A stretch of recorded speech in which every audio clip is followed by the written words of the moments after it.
assim: meus irmãos, não tenhais a fé em nosso Senhor Jesus Cristo, Senhor da glória, em acepção de pessoas.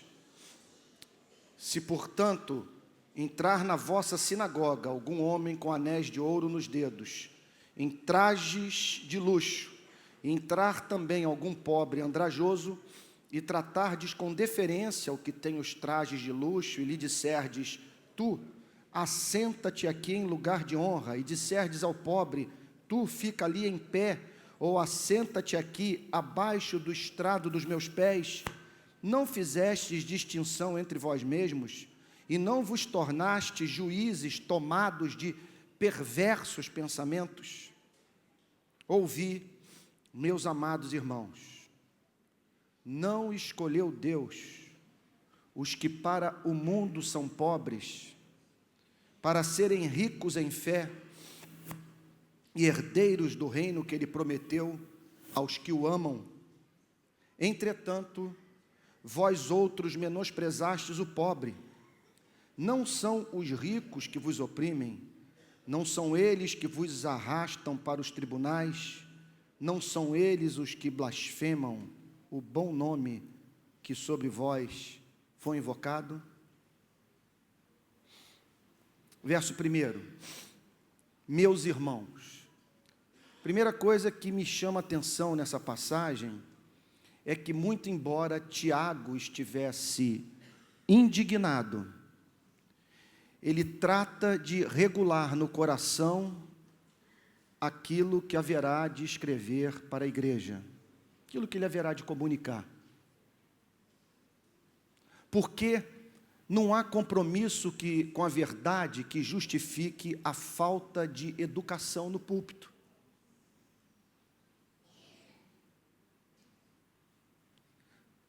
A pior coisa que pode acontecer para a causa do Evangelho é nós pregarmos de modo irritante, desconhecendo o fato de que, se queremos ganhar as mentes das pessoas, nós devemos começar pela tentativa de ganhar os seus corações. Por isso ele começa falando nesses termos: meus irmãos, a doçura no seu falar. Em seguida ele diz: não tenhais a fé em nosso Senhor Jesus Cristo, Senhor da glória, em acepção de pessoas. A palavra fé na Bíblia tem vários sentidos, e o significado da palavra fé nas Escrituras Sagradas vai sempre depender da análise do seu contexto. Às vezes a palavra fé aparece com o sentido de fé salvadora, firme confiança no amor de Deus revelado em Cristo. Às vezes a palavra fé aparece no sentido daquela fé que é compartilhada pelos demônios, que creem enquanto tremem, sem afeição, sem amor, sem confiança na graça de Deus. E muitas vezes a palavra fé aparece com o sentido de o conjunto doutrinário do Evangelho, aquelas verdades centrais da palavra de Deus que compõem o sentido da palavra Evangelho, o que vai representar para você e para mim a formação de uma cosmovisão cristã. O que significa uma visão de mundo, uma forma de ler a vida que é condicionada por esse conjunto doutrinário chamado fé e muitas vezes chamado de evangelho. Então a Bíblia nos apresenta uma visão do universo. Ela trata de responder algumas das perguntas que o homem tem feito: quem somos, de onde viemos, para onde vamos, qual é a realidade última, o que está por trás da vida, qual é o sentido da nossa existência, como nós podemos nos reconciliar com o Deus contra quem pecamos. Então, se você pegar todos esses elementos, você terá forjado uma cosmovisão, uma forma de se ver a vida. E é óbvio que essa forma de se ver a vida vai exercer uma profunda influência no nosso comportamento. Entre outras coisas, implicará no firme propósito de nós ajustarmos aquilo que fazemos ao que cremos. Nesse sentido, Tiago faz a seguinte afirmação: não tenhais a fé em nosso Senhor Jesus Cristo, ou seja, aquilo que esta fé afirma, declara, ensina, que representa a visão que nós cristãos temos da vida. Não tenhais esta fé em nosso Senhor Jesus Cristo, Senhor da glória, em acepção de pessoas. Então, esta fé, ela terá algumas consequências práticas nas nossas vidas. Eu diria, por exemplo, que o Evangelho vai ser sempre favorável. Vou pensar aqui alguns exemplos, sem seguir uma ordem de importância. O Evangelho vai ser sempre favorável a alguma coisa, a algo como a família, ou a democracia. O Evangelho, em razão da doutrina da queda, sempre será contra governos totalitários. Porque, em razão do fato de haver uma tendência dentro de nós ao egoísmo, não é bom que um homem seja detentor de todo poder. Esse poder, inevitavelmente, o corromperá e trará desgraça para a sociedade. Então, o Evangelho se presta para algumas coisas. Você pega os seus pressupostos intelectuais e, ao aplicá-los à vida, você é levado a se comportar de uma maneira definida. Por isso que os cristãos no passado acabaram com a escravidão. Por isso que o pastor batista Martin Luther King se levantou contra a segregação racial no seu país e lutou pelos direitos civis dos negros. O que esse homem fez? O que o Wilberforce fez no parlamento inglês, lutando pelo fim da escravidão? Esses homens nada mais fizeram do que pegar o Evangelho e aplicá-lo à vida. Só que esse Evangelho pode ser usado para justificar aquilo que esse sistema de pensamento cristão condena.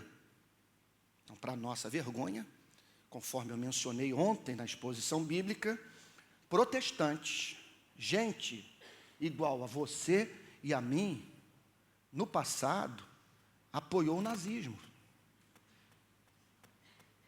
Os pastores da igreja luterana da década de 40 intercediam por Adolf Hitler.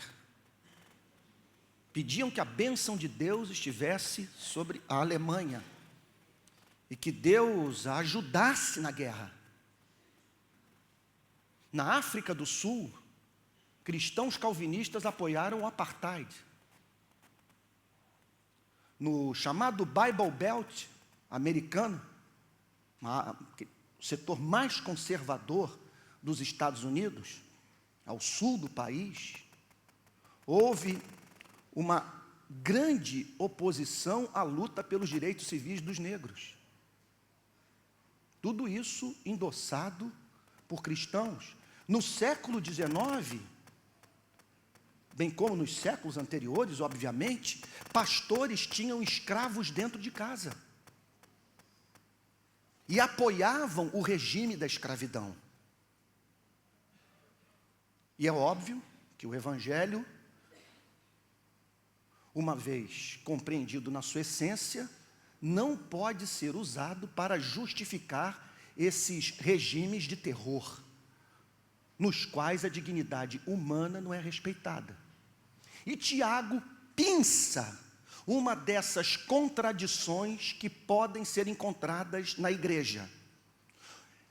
Um modo nada evangélico da gente viver, que é pegar o Evangelho e usar os seus pressupostos intelectuais, quer dizer, aquelas verdades que norteiam a nossa forma de ver a vida, com o propósito de justificar isso que Tiago chama de acepção de pessoas.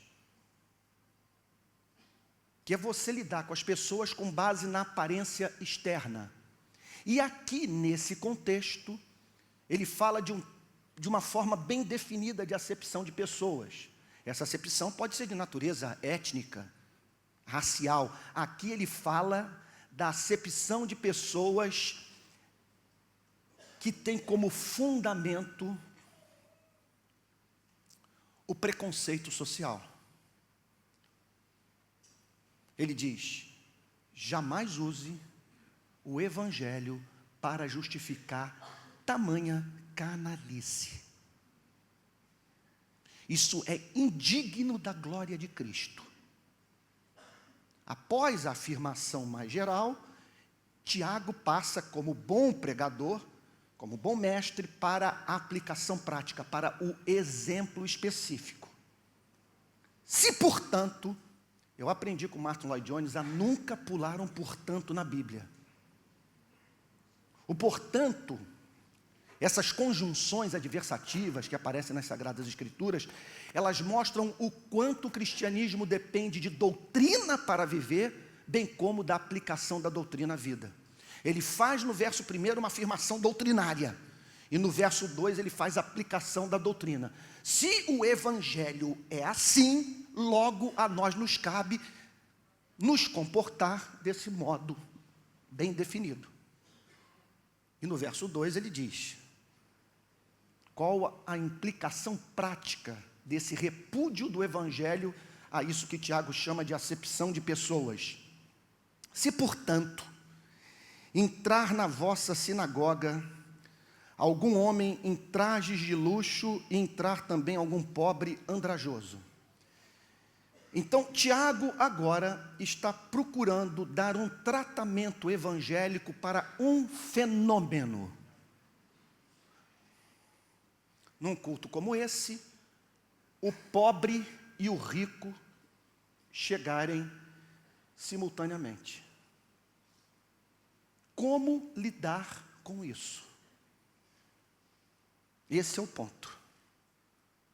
Tiago está dizendo o seguinte: que sendo nós quem somos, nós temos uma tendência a dar um tratamento para o fenômeno nada evangélico.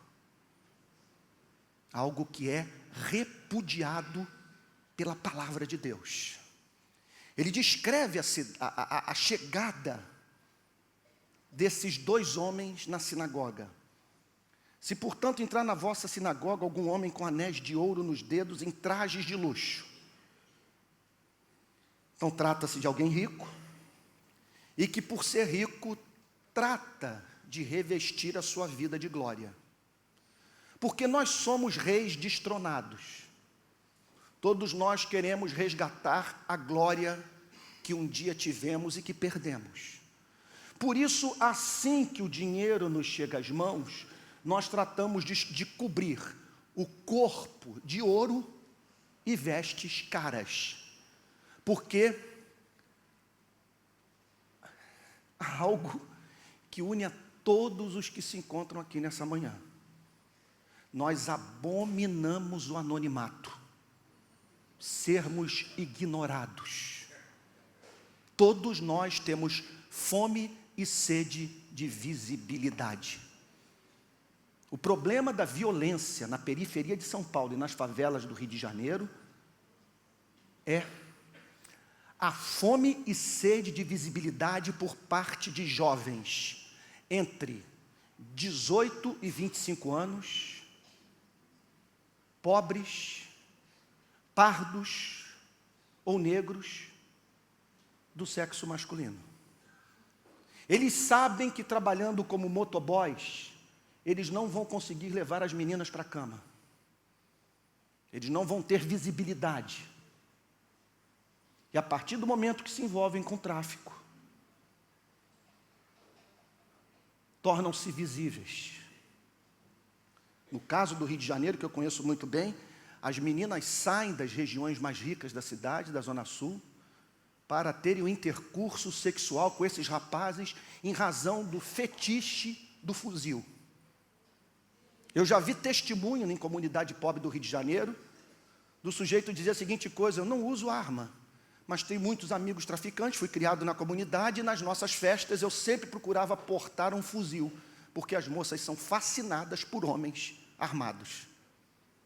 Essa experiência é unânime nas favelas do Rio de Janeiro.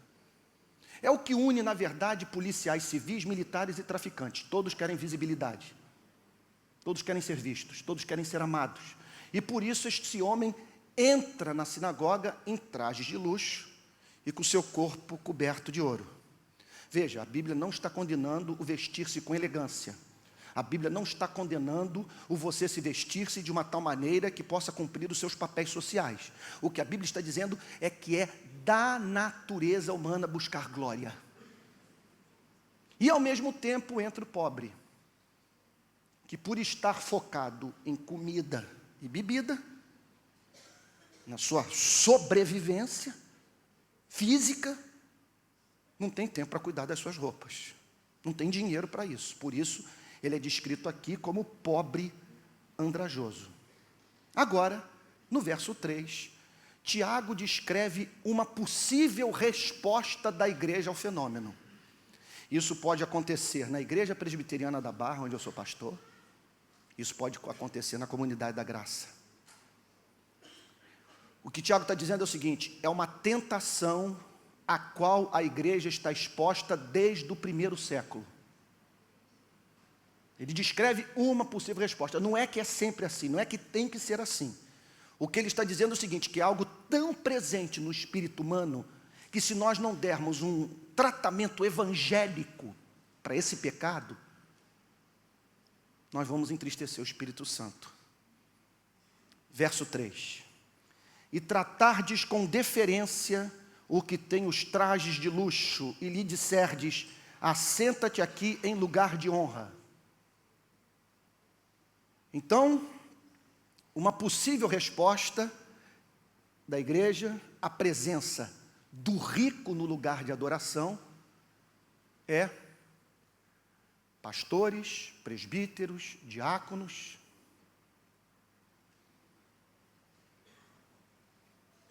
olharem para essa presença como se estivessem contemplando o anjo do Senhor.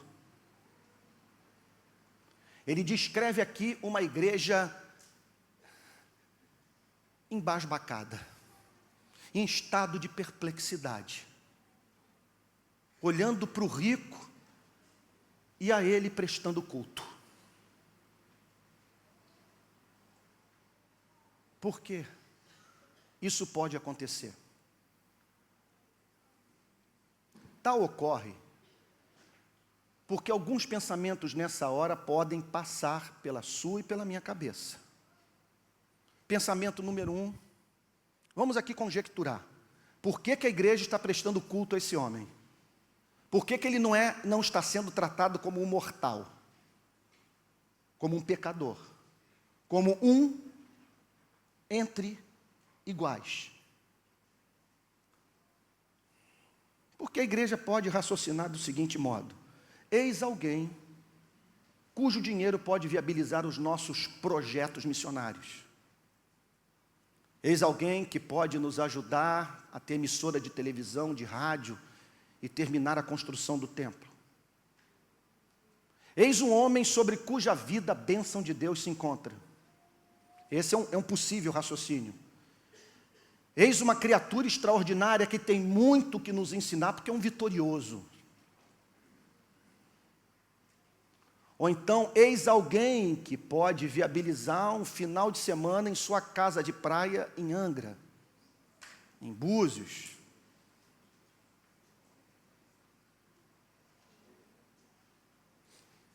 Em seguida, Tiago descreve um possível tratamento que a igreja pode dar ao fenômeno presença do pobre no local de adoração. Tu fica ali em pé, ou assenta-te aqui abaixo do estrado dos meus pés. Por que um tratamento como esse pode acontecer? Pelos motivos opostos. Você pode raciocinar da seguinte forma: eis um incompetente, eis um fracassado, eis alguém que não soube aproveitar as oportunidades que teve em vida, eis um preguiçoso, eis alguém que só trará problemas para a igreja, com sua confusão mental, seu aspecto repugnante, seus problemas financeiros, ou então pior, você pode ter lido um livro de plantação de igreja e ter dito a seguinte coisa: este homem não faz parte do nosso público-alvo, o nosso foco é a classe média, ou alcançar os ricos da cidade. Notem que Tiago está aqui descrevendo algo presente no cristianismo do primeiro século, herdado da sinagoga. Nada novo em termos de religião. Verso 4. Não fizestes distinção entre vós mesmos, e não vos tornastes juízes tomados de perversos pensamentos? E aqui Tiago desmascara o pecado, que passa tão despercebido nas nossas comunidades cristãs, que envolve duas coisas, basicamente: sentar-se no trono de Deus e se deixar conduzir por um pensamento cretino,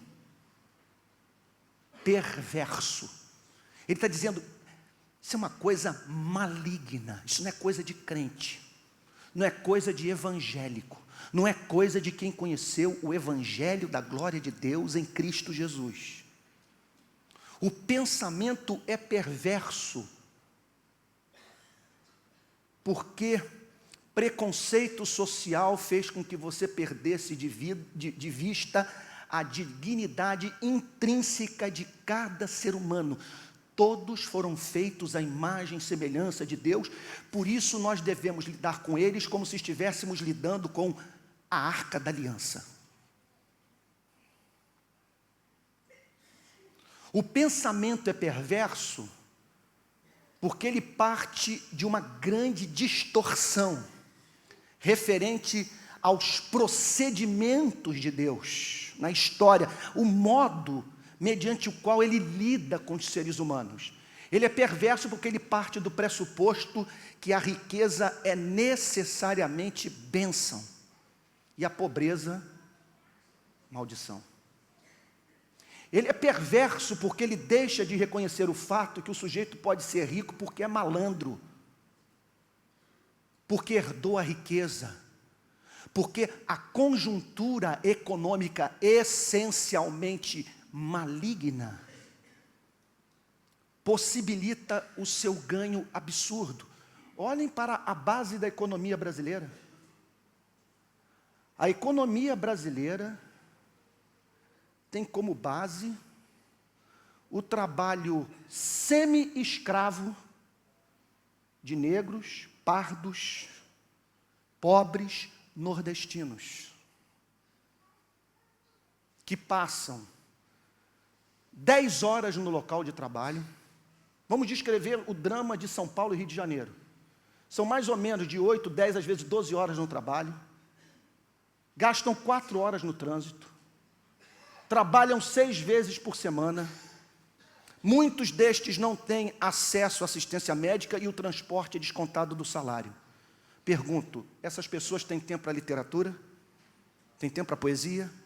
Têm tempo para a prática de um hobby que ameniza as agruras da vida? Tem tempo para a música? Tem tempo para o teatro? Tem tempo para as artes? Tem tempo para participar politicamente da cidade? De interagir com seus representantes no parlamento? Eu chamaria isso de regime de escravidão velada. E Tiago está dizendo, quando tal acontece, a igreja está perdendo de vista a justiça de Deus. Da mesma maneira, quando a igreja menospreza o pobre, está deixando de levar em consideração o fato de que na Bíblia, de Gênesis a Apocalipse, a pobreza é apresentada, na maioria das vezes, como resultado de injustiça social. O sujeito pode ter se tornado pobre porque adoeceu, perdeu a saúde, herdou a miséria dos seus pais. Pobre por causa de alguma tragédia natural, de guerras. Algumas pessoas são pobres porque realmente não têm capacidade de conduzir suas próprias vidas. A Bíblia nos fala sobre o nécio. A Bíblia nos fala sobre aquele que não tem entendimento.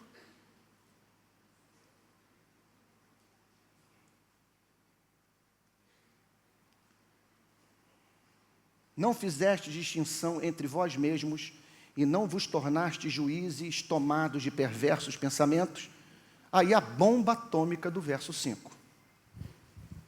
O bom da exposição bíblica, verso por verso, é que permite ao pregador falar aquelas coisas que ninguém acreditaria se ele não apontasse para as Sagradas Escrituras.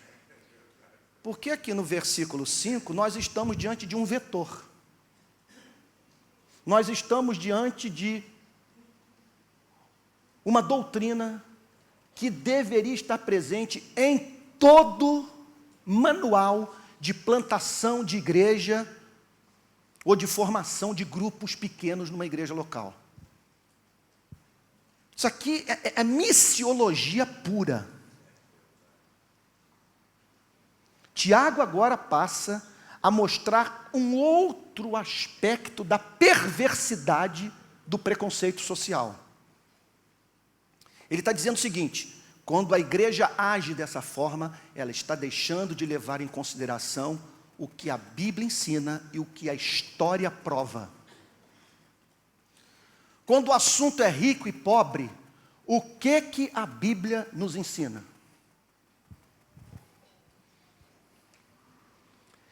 Que o rico raramente se converte e torna-se santo, cheio do Espírito Santo, e que o reino de Deus é dos pobres. Não que haja virtude na pobreza, ou que a pobreza qualifique uma pessoa a entrar no reino dos céus. A Bíblia não ensina isso. Encontramos textos nas Sagradas Escrituras que falam sobre a possibilidade do pobre se perder. Por isso que o Evangelho tem que ser pregado para ele. Por isso que quando João Batista mandou emissários ao Senhor Jesus, a fim de se certificar que o nosso Salvador era de fato o Messias, a resposta foi essa: diga para ele, entre outras coisas, que aos pobres está sendo anunciado o Evangelho, porque eles precisam de salvação.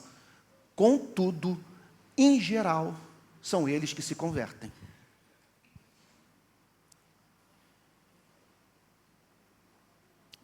Deus decretou salvar os pobres. Olha o verso 5.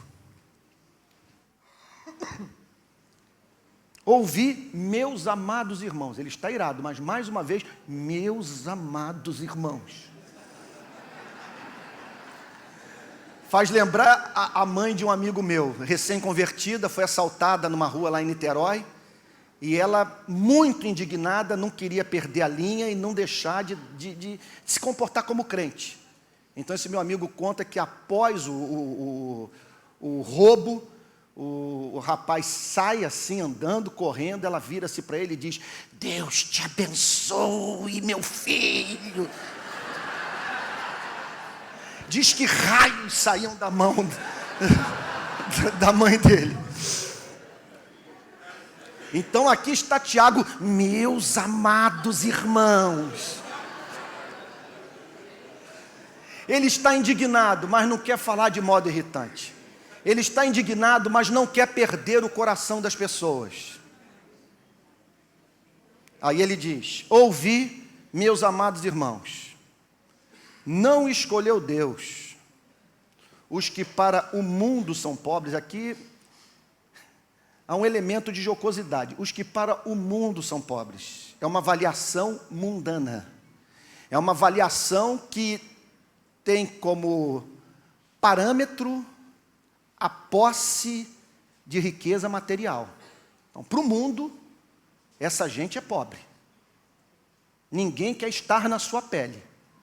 Mas aí Tiago afirma: não escolheu Deus os que para o mundo são pobres, para serem ricos em fé e herdeiros do reino que Ele preparou, ou que Ele prometeu aos que o amam. Gente, isso aqui é uma bomba atômica. Isso aqui é coisa de determinar. Se nós somos realmente amantes desse livro e queremos ter um comportamento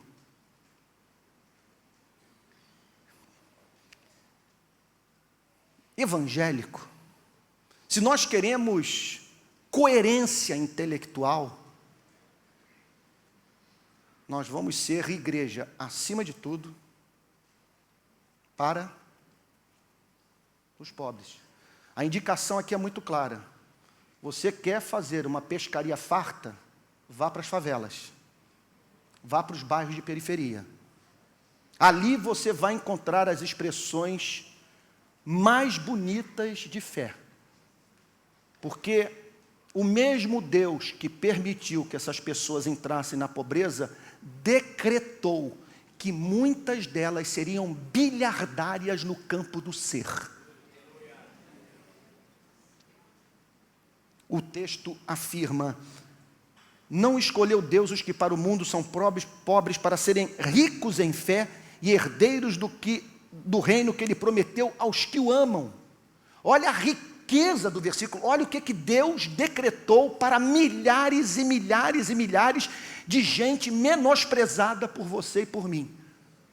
Essa gente vai ser rica em fé, ou seja, vai ter uma fé descomplicada. Gente, eu vejo coisas nas favelas do Rio de Janeiro, eu sou frequentador assíduo de enterro de vítima de assassinato. Conheço praticamente todos os cemitérios do Rio de Janeiro. Impressionante o comportamento do pobre nessas horas. Eu observo expressões de fé que são encontradas quase que apenas nas favelas. Como, por exemplo, no início do ano eu quase enlouqueci. Foi a primeira vez que eu falei: essa causa que eu abracei pode me adoecer. Eu estava saindo para a praia, aí falei: deixa eu dar uma consultada aqui no Globo Online, para ver o que está acontecendo na cidade antes de ir para a praia. Bebê de 1 ano morre com um tiro do peito em Belford Roxo. Peguei o telefone e falei: André, que é um amigo meu: meu irmão, vamos para Belford Roxo? Vamos ver esse caso? Aí entramos no carro, fomos para Belford Roxo. Uma batalha para encontrar o local. Aí chegamos lá, depois de muita luta, encontramos um grupo assim, à direita, de uma rua estreita, todos chorando. Falamos: provavelmente essa família. Paramos o carro, saltei, me identifiquei. Prontamente eles me receberam. Aí o avô paterno, que é pedreiro, nordestino, se não me falha a memória, paraibano, me levou para o local do crime. Me mostrou o exato ponto onde o assaltante fez o carro parar. Ele sai então do seu automóvel, pega uma pistola, dá um tiro no vidro do motorista, a bala bate no volante e atinge um peito da Giovana, um bebê de 1 ano. A mãe me contou que ela viu a Giovana, que estava no banco do carona, porque eles estavam fazendo um trajeto muito curto, da casa do sogro até a casa dele. Gente muito pobre. E a Giovana estava num carro ali simples, humilde, no banco do carona, assistindo aquele DVD que é da galinha pintadinha. Quando ela olha para o lado, vê a menina se contorcendo, balançando a cabeça de um lado para o outro. A Giovana havia acabado, nós estamos isso em janeiro, ela havia acabado de fazer 1 ano no dia 29. Gente, o avô me levou na casa, uma casa pobre, mas que tinha um cantinho ali que era o quarto de uma princesa. Os brinquedos ainda empacotados. Os vestidinhos da Giovana, todos, os melhores vestidinhos, todos pendurados no armário. Alguns já prevendo o crescimento e o desenvolvimento físico da menina. A mãe no hospital, que ainda amamentava Giovana,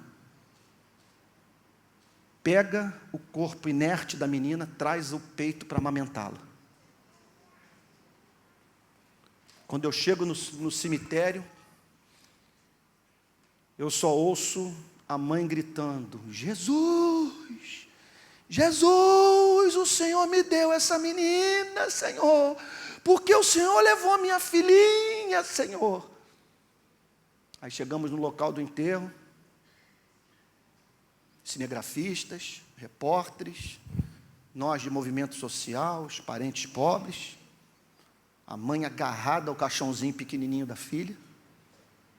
E quando o caixão é posto na sepultura, a tia vem e se joga literalmente dentro da sepultura para tirar o caixão. Aí nós colamos na família. Fizemos manifestação pública em Belford Roxo, combatendo os milicianos que atuam na região. Fizemos uma manifestação em Copacabana, botamos uma cruz de 70 metros e com um cartaz enorme com a pergunta: quem matou Giovana? E aí passei a fazer visitas pastorais à família, pregar o evangelho. E aí, a típica resposta do pobre à tragédia, que representa mais uma ilustração à doutrina. O que nós acabamos de ler nesse verso 5 é amplamente corroborado pela história. A mãe me liga outro dia: pastor, tem uma notícia maravilhosa para te dar. Porque nessa altura eu já estava pregando, orando para a família, chamando todo mundo para ouvir a mensagem do evangelho, estimulando a família a frequentar uma igreja da região. Aí ela liga para mim dizendo: pastor, eu estou ligando para o senhor para dizer que eu estou firme na igreja, que meu coração é de Jesus. E pastor, tem uma notícia para te dar, pastor, eu estou grávida. Imediatamente fiz contato com o jornal o Globo: olha, aquela moça que perdeu a filhinha está grávida. Aí, uma semana, 10 dias depois, ela liga para mim e diz: pastor, são gêmeos. Coisa impressionante.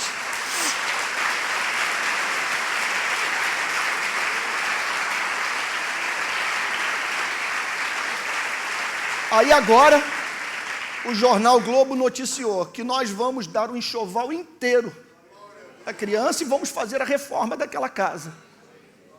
Mas como que uma mãe que perde uma filha com um tiro no peito diz: veja como Jesus é maravilhoso, isso é coisa de pobre. Pobre, você quer plantar igreja, você quer abrir grupo pequeno a rodo, vai para as comunidades pobres. O reino de Deus é dessa gente. É muito evidente.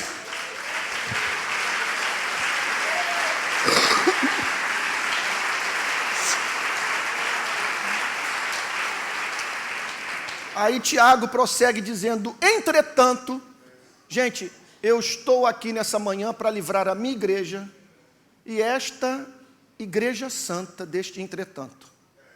Que a gente não cai, isso é uma maldição. Esse entretanto é o inferno, é deixar de ser igreja. Por maior que seja a nossa quantidade de membros. Entretanto, olha o que ele diz: vós outros menosprezastes o pobre. Gente, o que isso vai significar? Você está menosprezando alguém a quem Deus separou. Você está menosprezando alguém cujo nome está escrito no livro da vida. Um candidato em potencial salvação. Alguém que foi criado à imagem e semelhança de Deus. Pelo fato dele ser homem, já deveria ser amado por você. Mas esse entretanto, adiciona o elemento da afeição que Deus tem pelo pobre. Entretanto, vós outros menosprezastes o pobre. E aí, gente, o que vem em seguida é dramático. Não são os ricos que vos oprimem. Deixa eu fazer uma pergunta aqui para vocês. Tiago está descrevendo um problema encontrado apenas no primeiro século ou uma tendência do comportamento do rico. Não são os ricos que vos oprimem, porque, gente, dinheiro é poder.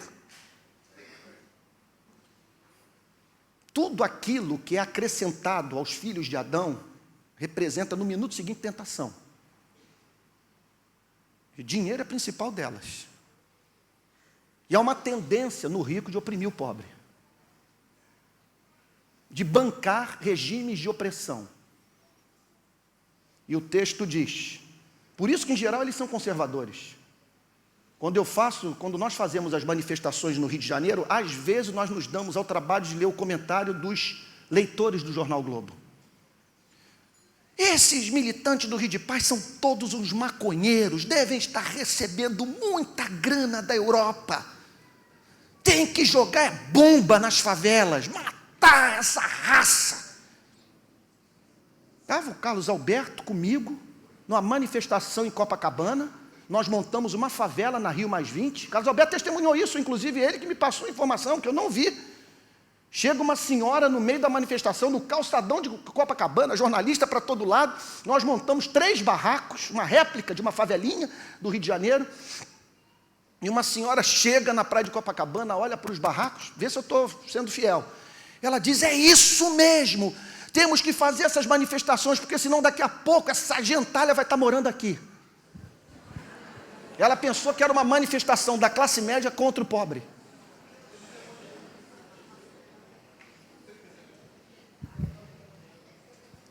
Não são os ricos que vos oprimem, não são eles que vos arrastam para os tribunais, não são eles os que blasfemam o bom nome que sobre vós foi invocado. Gente, é claro que nós devemos amar o rico. Nós devemos pregar o evangelho para o rico. Agora, é necessário que discipulemos o rico de perto por amor à alma dele. E dependendo do caso, é coisa de você chegar para o rico e dizer o seguinte, você sabe que eu posso fazer o seu enterro, né?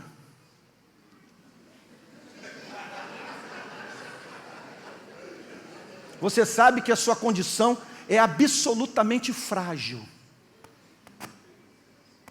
Louco, esta noite te pedirão tua alma, e o que tens preparado para quem será?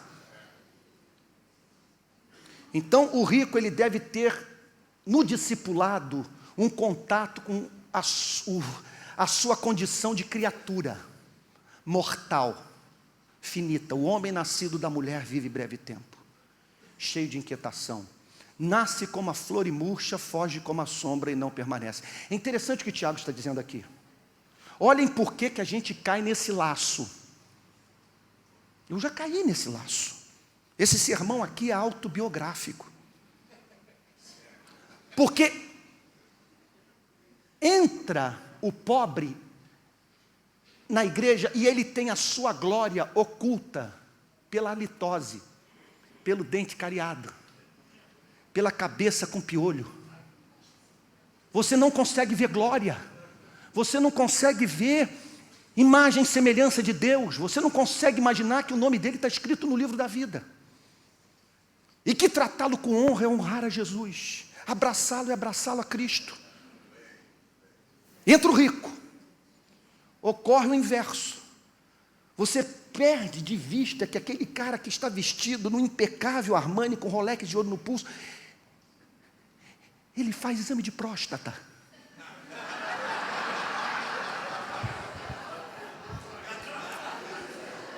Defeca e urina.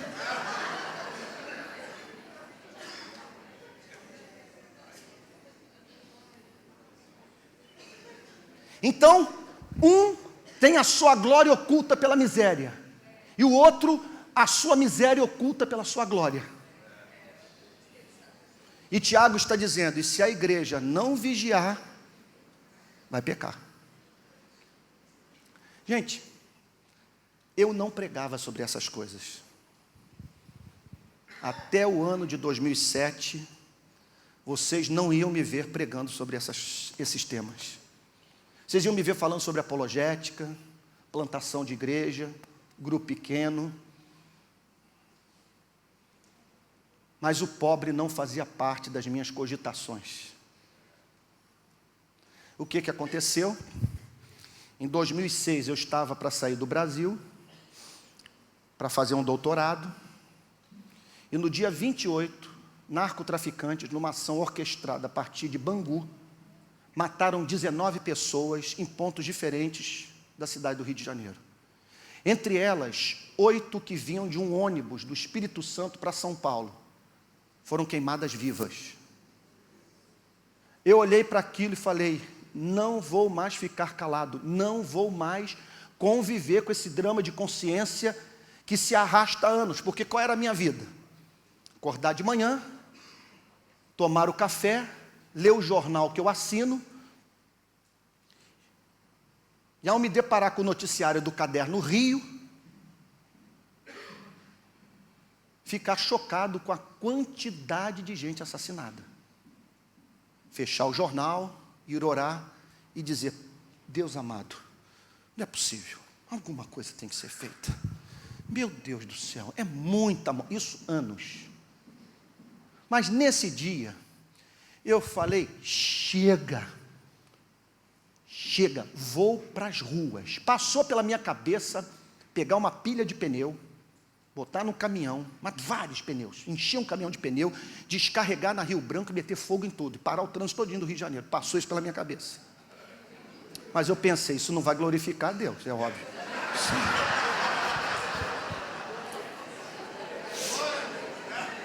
Eu sou crente. Bota fogo só no Maracanã.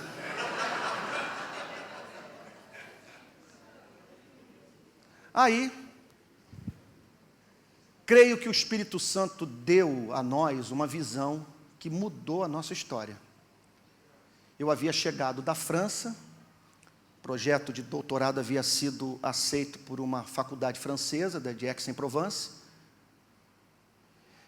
e naqueles dias, um amigo meu francês, esse que foi comigo para o Senegal, ele me levou para os cemitérios da Segunda, da Primeira Guerra Mundial, com aquelas cruzes todas perfiladas. Eu falei, eu vou montar um cemitério igual a esse, na praia de Copacabana, com cruzes pintadas de preto, que a areia é branca. Aí cheguei para a igreja, passei a visão, falei, rapaziada, vamos de madrugada para o Copacabana Palace e montar um cemitério. Aí entrei em contato com o Instituto de Segurança Pública, eu falei, quantos morreram? De janeiro de 2007 a março, início de março daquele mesmo ano. Aí me deram uma estimativa, eu falei, olha, eu vou botar 700 cruzes. Eu vou estar superestimando o problema. Aí a minha fonte lá dentro disse, não, pode fazer. E aí então fomos de madrugada, botamos as cruzes. Quando o dia amanheceu, gente, eu nunca pensei que meu ministério fosse dar essa guinada. Era homem de igreja, homem de púlpito. Minha vida era ler teologia, preparar os meus sermões e ir para o púlpito. Eu saí do púlpito, voltar para o meu gabinete pastoral e fazer aquele trabalho de aconselhamento. De repente eu me pego de madrugada fincando cruzes na praia. Quando o dia amanheceu, todos os meios de comunicação brasileiros na praia de Copacabana, foi a abertura do Jornal Nacional, as agências internacionais de notícia mandaram as imagens para o mundo inteiro. Se eu perguntar para vocês quantos viram essa manifestação, tem para mim que mais da metade, talvez de 70%, 80% do auditório sabe dessa manifestação. Olha aí, ó, todo mundo conhece. Aí o que aconteceu? A imprensa não saiu mais do nosso pé. E nós mergulhamos no mundo da segurança pública do Rio de Janeiro. Fui para as universidades, procurei conversar com policiais militares, policiais civis. Passei a ter fonte nos mais diferentes lugares, dentro do meio jornalístico, ter gente de dentro de redação me assessorando, saí lendo tudo sobre direitos humanos, segurança pública, mas Deus, conhecendo a minha obtusidade, me pegou pela mão e resolveu me mostrar aquilo que eu não conhecia, o Rio Underground. Não o Rio do Corcovado, do Pão de Açúcar, de Ipanema, mas o Rio das favelas. O que aconteceu? O BOPE foi fazer uma operação na favela Mandela, que faz parte do complexo de Manguinhos. Então vocês imaginem a situação. O BOPE entra por aqui, numa moita, numa mata. Aqui você tem um rio, que é o chamado Canal do Cunha. E do outro lado, a favela, com os traficantes e os barracos de madeira.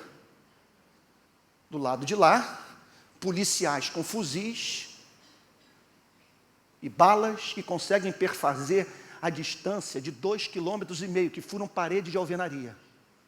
Por isso, tantas vítimas de bala perdida. Por isso que as cenas do Fantástico, daquela chuva de fogo, e nas redes sociais os evangélicos dizendo, bacana. Eu me lembrei daquele texto, Senhor, queres que peçamos que desça fogo do céu? Então, ali está a iniquidade, porque aquelas balas de altíssimo índice de letalidade alcançam os barracos frágeis de gente pobre, onde se encontram crianças. O que eu já participei de enterro de vítima de bala perdida em troca de tiro entre policiais e traficantes é brincadeira. O BOPE está aqui e um menino do outro lado, de nome Rafael, de 15 anos, vai botar o lixo do lado de fora da casa. O policial do BOPE acerta um tiro na testa do Rafael. Peguei a minha câmera, atravessei a ponte Rio-Niterói e falei, vou filmar o sofrimento dessa família, vou editar as imagens, vou mandar para o Globo. E vou fazer essa coisa circular na internet. Aí peguei a câmera e fui para o enterro. Então, isso está até hoje no YouTube, esse aí filmando. Nisso eu vejo uma menina de vestido vermelho, quase que se lançando na sepultura. Enquanto que do outro lado, o hino do pobre hoje nas favelas do Rio de Janeiro, aquela música do Zaqueu, como Zaqueu entra na minha casa, todos os enterros os pobres cantam essa música, sejam cristãos ou não cristãos. Aí nisso a menina está quase se jogando, eu me aproximei, quer dizer, eu foquei nela. Quando a menina me vê focando ali, a câmera no seu desespero, ela vem na minha direção e começa a me xingar. Por julgar que eu era um jornalista, ali explorando a sua desgraça. Baixei a câmera, me aproximei dela e procurei explicar o que eu estava fazendo. Nada, eu não estou aqui explorando sua desgraça, só quero mostrar sua dor. A classe média precisa saber o que vocês estão passando. As lideranças comunitárias se aproximam, intercedem por mim, pacifico o coração da menina, eu me identifico, e aí uma loucura. Aquela coisa assim que sai e você não sabe por quê. Olha, se vocês quiserem, eu faço uma manifestação dentro da favela contra essa operação do BOPE. Todos eles aceitaram e lá estava eu, indo para o coração de uma facção criminosa. Era a sede da facção criminosa. Sabe qual é o nome do lugar no Rio de Janeiro? Faixa de Gaza. Depois de um determinado horário, os policiais não vão. Eu não sabia disso. Meu sogro diz que muita coisa que a gente faz na vida faz por ignorância. Se a gente tivesse acesso a todas as informações, não faria. Mas depois de ter assumido o compromisso, cheguei na igreja e falei, olha, não dá para só chorar morte de rico, não. Morreu um pobre, um menino, tiro na cabeça, desferido por um policial. Nós temos feito uma manifestação em Copacabana, vão para a favela. Agora, não garanto segurança para ninguém. Nós estamos indo para a faixa de Gaza.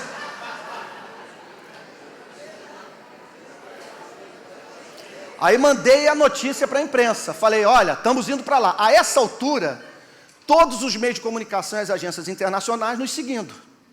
Era botar no Twitter, era CNN ligando, todo mundo. Quando é que vocês vão para a rua? Agora mesmo, acabei de receber essa semana um e-mail da TV Globo, que ela está pedindo que a gente avise a próxima manifestação, que eles querem mostrar como que nós nos organizamos, como que a gente monta um protesto. Sabe? Eu acho isso uma coisa extraordinária. E aí então, fomos para a favela. 50 pessoas foram comigo. Inclusive aquelas senhoras da igreja que só pela fé mesmo, né? Aquelas irmãs de oração, foram para lá. Aí eu pensando assim, se os meios de comunicação aparecerem, amém. Se não aparecerem, fiz o meu papel. Não posso só ficar em Copacabana. Mas para nossa, eu ia falar para nossa alegria, vocês iam morrer de rir. Para nossa felicidade, para nossa alegria. Gente, estava todo mundo lá. As agências internacionais de notícia todas, de todas as emissoras de televisão, TV Globo, fazendo RJTV. Aí nisso, a gente recebe a notícia que o tráfico liberou geral para a gente entrar na favela inteira. Por quê? Àquela altura, era a classe média, representada pela Igreja de Jesus Cristo, dentro da favela, dando voz para o pobre e protestando contra a tropa de elite da polícia militar. Quem é essa gente? Teve um rapaz, líder comunitário, que disse, olha, o pessoal do tráfico aqui, o papo é o seguinte, você entra aqui a hora que você quiser na comunidade, nunca mais sair. Estou lá até hoje, uma guinada do meu ministério. Hoje eu só vou à Barra da Tijuca, onde eu sou pastor, que é uma igreja de classe média alta, só vou uma vez por semana. Meu foco está na favela. Porque eu conheci uma realidade que eu desconhecia. Quando nós fomos andando pela favela, o tráfico sumiu, os jornalistas fotografando, e eu pensando, que mundo é esse? O que é isso? Meu Deus, essas ratazanas, esse esgoto cortando os barracos. Meu Deus, essa quantidade de criança nas ruas. Aí, gente. Frei Beto diz que a cabeça pensa a partir do lugar onde a gente põe o pé. Concordo com ele. Minha teologia foi profundamente... Eu não deixei de crer em nada, mas foi aprofundada. Eu passei a me preocupar com aquilo que eu não me preocupava a partir do momento que eu botei o pé na favela. Qual foi a minha crise? O que significa ser cristão num país de miséria? O que me afeta em relação com esse mundo? Não é possível que quem viu a glória de Deus, é a habitação do Espírito Santo, nasceu de novo, recebeu um novo coração, veja essa desgraça toda e não se compadeça. Isso ninguém me convence, ninguém arranca mais isso do meu coração. Vou para o túmulo professando isso. Concluindo, estou aqui com 3 minutos, meu Deus do céu, e agora? Eu queria dizer, o que eu queria concluir a mensagem dizendo o seguinte, o que a gente pode fazer por essa gente? Uns minutinhos. Osmar, por favor. Tá, mas se quiser cortar. Amém. Amém. Obrigado, pastor. Gente, aqui estamos nós. Somos membros de igreja evangélica e cidadãos de um dos países mais desiguais do planeta. Metade das nossas residências não tem acesso à rede de esgoto. Estão falando sobre diminuição da maioridade penal num país onde a criança pobre não tem acesso à educação de qualidade. Vivem em bairros, se é que pode chamar de bairro, sem acesso à área de lazer, sem segurança. Meu Deus, casas caindo aos pedaços, abuso de poder. A partir do contato, então, com essa realidade, eu passei a problematizar o fato de sermos cristãos num país de miséria. O que significa isso? Há uma diferença entre ser cristão na Suíça e ser cristão no Brasil? Há implicações morais diferentes para o fato de você ser cristão em Boca Raton e ser cristão no Rio de Janeiro?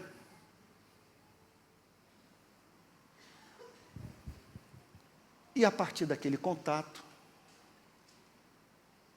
eu cheguei a algumas conclusões. Que é claro que essa gente, por motivos teológicos,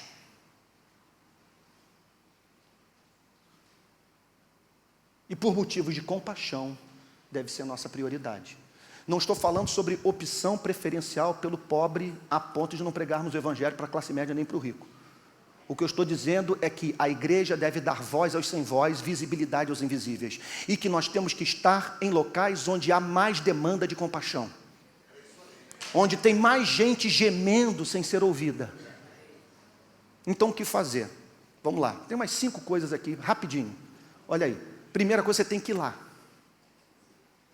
Não pense que você vai poder fazer uma leitura dos problemas sociais do Brasil que corresponda à realidade dos fatos através da mediação da Folha de São Paulo, do Estado de São Paulo, da revista Veja. Esqueça. Você tem que ir lá. Carlos Alberto, pirei? Tem que ir lá.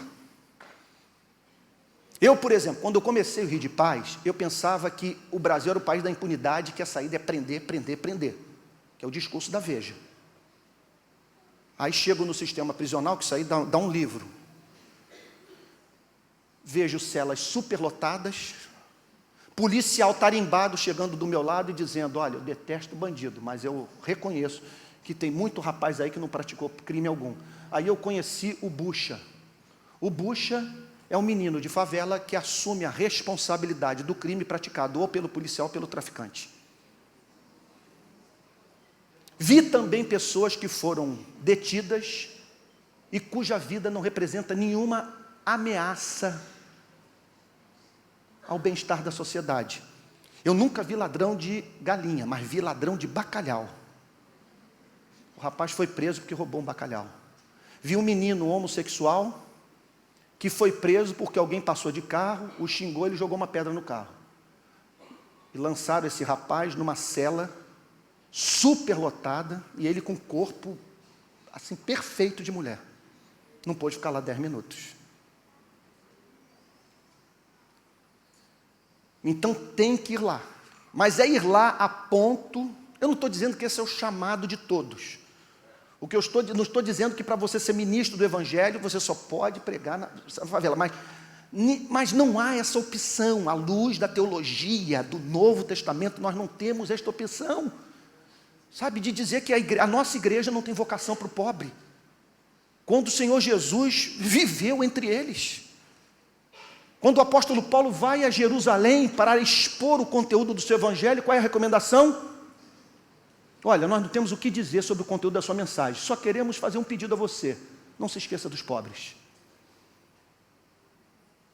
Eu acabei de pegar a Bíblia de Gênesis e Apocalipse, verso por verso, um bloquinho verde, uma caneta. Todos os textos que falam sobre pobreza eu fui anotando. Gente, é muito material. A tal ponto que quando eu cheguei a Apocalipse, fechei minha Bíblia e disse o seguinte: quem não se converte ao pobre não é convertido.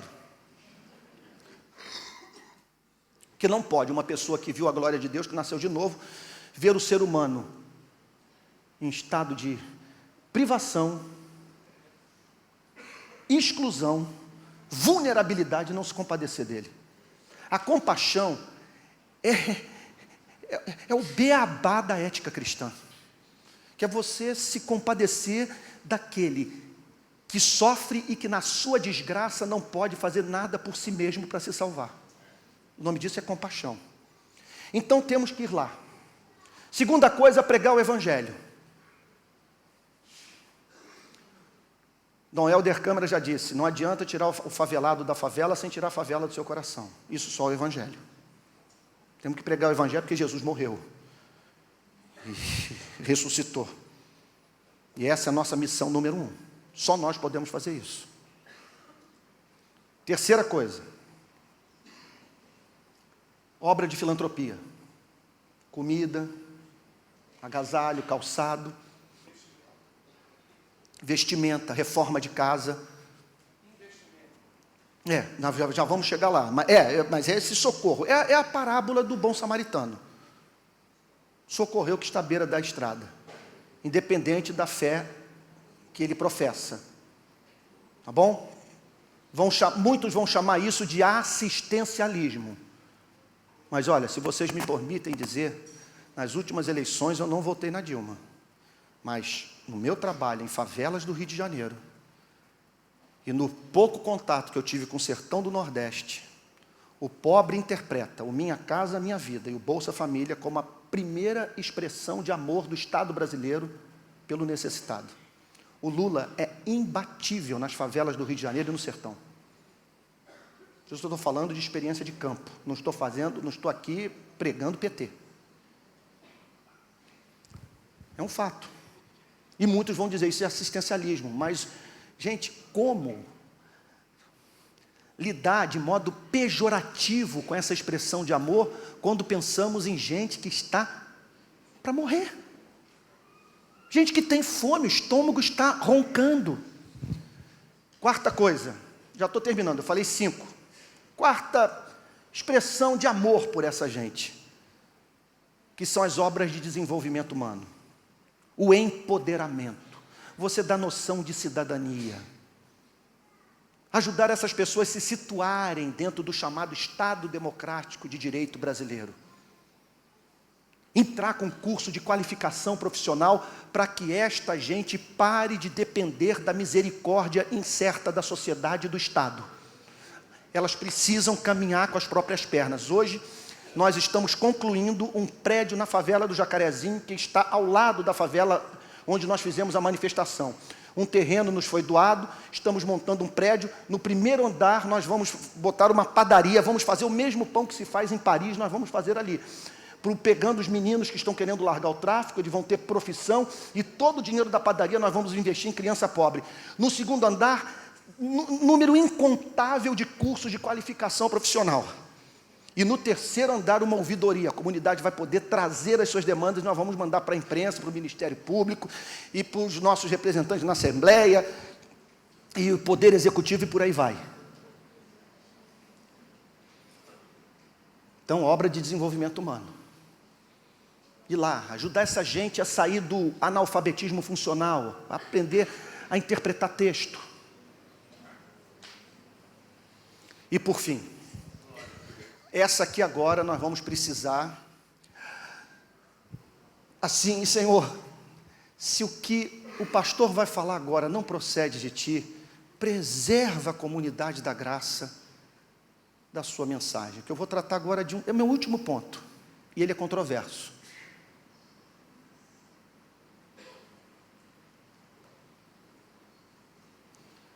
Há uma dimensão política do amor,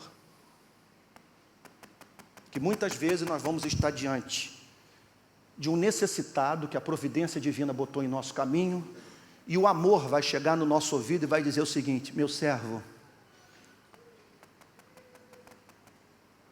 a melhor forma de você libertar essa pessoa é agindo politicamente. Você vai resolver o problema dela de fato. A igreja não vai estar ocupando o lugar do Estado e vai economizar muito dinheiro. Deixa eu dar um exemplo. Estou lá na favela Mandela, e essa favela é cortada pelo canal do Cunha e pelo Rio Jacaré. E estou vendo as crianças nadando no Rio Jacaré. Só que o Rio Jacaré é fétido. A água chega a ser pastosa, coisa horrorosa. Aí cheguei para a socióloga voluntária que trabalha conosco e disse para ela o seguinte, o nome dela é Maria Cláudia. Eu falei: Maria Cláudia, você podia procurar o INEA para saber se eles têm um estudo dessa água? E ela procurou o INEA, e o INEA disse: não, nós já temos o estudo da água do Rio Jacaré. Quando nós vimos o estudo, o resultado foi tão impactante que eu peguei o estudo com as fotos das crianças nadando, mandei para o jornal o Globo, e o jornal o Globo publicou com destaque. Deu 3,5 milhões de coliformes fecais por 100 mililitros. As crianças estavam nadando nas fezes. Nas fezes. Porque não tem área de lazer na comunidade. Tinha uma piscina que foi feita pelo tráfico com a chegada da UPP. Não vamos dar esse crédito para o tráfico. Fecharam a piscina. Então as crianças estão nadando ali no Rio Jacaré. Agora eu pergunto a vocês: que igreja pode fazer a dragagem do Rio Jacaré? Qual é a solução do problema? Política. Aí as crianças me pegaram: tio, vem cá ver, olha só o nosso campo de futebol, porque tem um campo de futebol impraticável, pedra, cerca desmoronando. Eu falei: meu Deus, vou tirar dinheiro da igreja para restaurar esse campo de futebol? Se isso fosse absolutamente necessário, eu até o faria, mas o meu Estado está gastando uma fortuna para organizar a Copa do Mundo e as Olimpíadas. Uma fortuna. Quer dizer, o Estado que está fazendo a reforma do Maracanã não pode dar um campinho de futebol para essas crianças? Gente, fui para o meu e-mail, mandei um e-mail para o Eduardo Paes, o nosso prefeito. Falei: prefeito, gostaria de conversar com o senhor. Cheguei lá: olha, não tenho muito o que pedir. O senhor sabe que a Olimpíada é um problema moral. Nós estamos com um problema moral no Rio de Janeiro, que é muita miséria, e nós estamos botando uma fortuna nesses jogos. Eu só não disse para ele, me faltou coragem. A classe média vai pagar com seu sangue. Porque a desigualdade é uma praga. A desigualdade, ela desperta orgulho no coração do rico e revolta no coração do pobre. Não de todos os pobres, mas de muitos sim. Eu falei, então, eu chamei de Eduardo, pô, faz a reforma lá do Campinho das Crianças, elas não têm acesso à área de lazer, estão lá dando no Rio Jacaré. Em 1 minuto, ligou lá para o secretário dele, deu o meu telefone, o telefone dele, marcamos o encontro, levei o rapaz lá na favela, falei, esse é o campo. Ele veio com aquele chamado papo de Cerca Lourenço, conforme a gente diz lá no Rio de Janeiro. Eu falei, meu amigo, quero conversa, nós estamos botando uma fortuna na Barra da Tijuca. Estamos remodelando o Rio de Janeiro, na Zona Sul, e olha essa situação aqui dos pobres. Estou pedindo para fazer um campo decente para essas crianças. Cheguei agora lá na comunidade, a prefeitura já entrou pesado, já está fazendo a reforma, para mim isso é mais importante que o Maracanã, a reforma do Maracanã.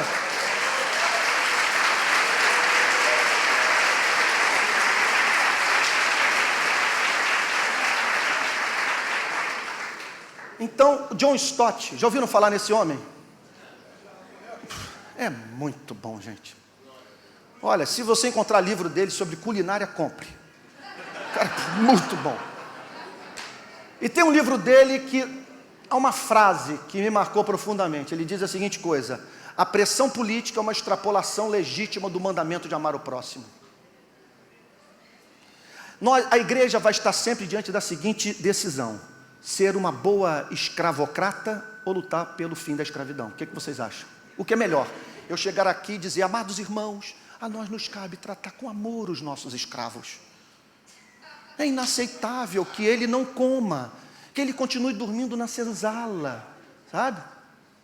Quem vocês acham que fez melhor? Os pastores que falavam sobre a necessidade de tratar bem os escravos, ou o inglês, irmão nosso na fé, o Wilberforce, que foi para o parlamento e deu fim à escravidão?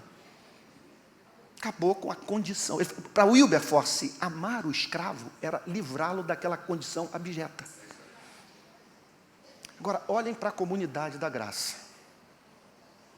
Deus não me deu essa bênção. Deus não me deu a unção que deu para esses homens, de conseguir reunir milhares e milhares de pessoas. No meu ministério não entra dinheiro, e eu trabalho sempre com um grupo de pessoas que está muito distante da realidade de vocês. Deus tem sido misericordioso comigo de uma outra forma.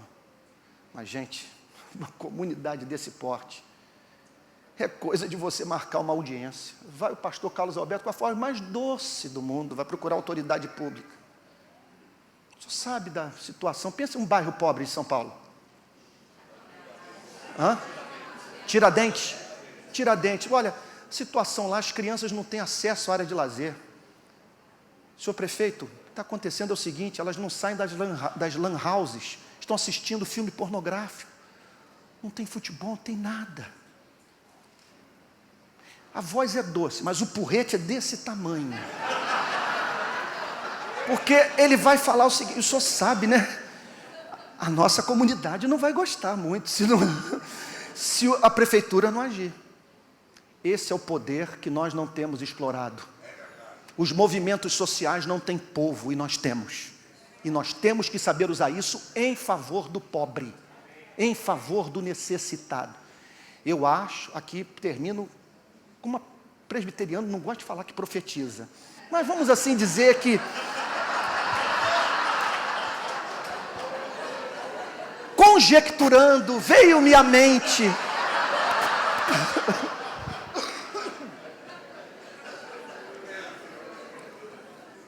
olha, essa igreja está no momento crucial da sua história, está explodindo e vai continuar crescendo. Os grupos pequenos, que é uma ideia sensacional, vão se espalhar. O filho do pastor é deputado estadual. É o grande contraponto que nós temos hoje à igreja, o Marco Feliciano. Hoje eu posso dizer, mas olha, há um deputado evangélico em São Paulo que é íntegro. E está se espalhando pela comunidade que esse homem entrou com um projeto de lei para acabar com o trabalho escravo. Vocês acham que ele vai parar só nisso? E que isso não vai vazar para a comunidade? e que essa comunidade não vai ser levantada para pregar o evangelho e lutar pela justiça social, e que esta igreja não vai se tornar uma referência para o Brasil de compromisso com a missão integral, e que vocês vão ser um problema para os missiólogos, que ninguém vai entender uma igreja como essa. Uma igreja que está atuando em todas as frentes. Uma igreja que fala sobre família, sobre discipulado, abertura de grupo pequeno, mas que está dando voz aos sem voz e visibilidade aos invisíveis.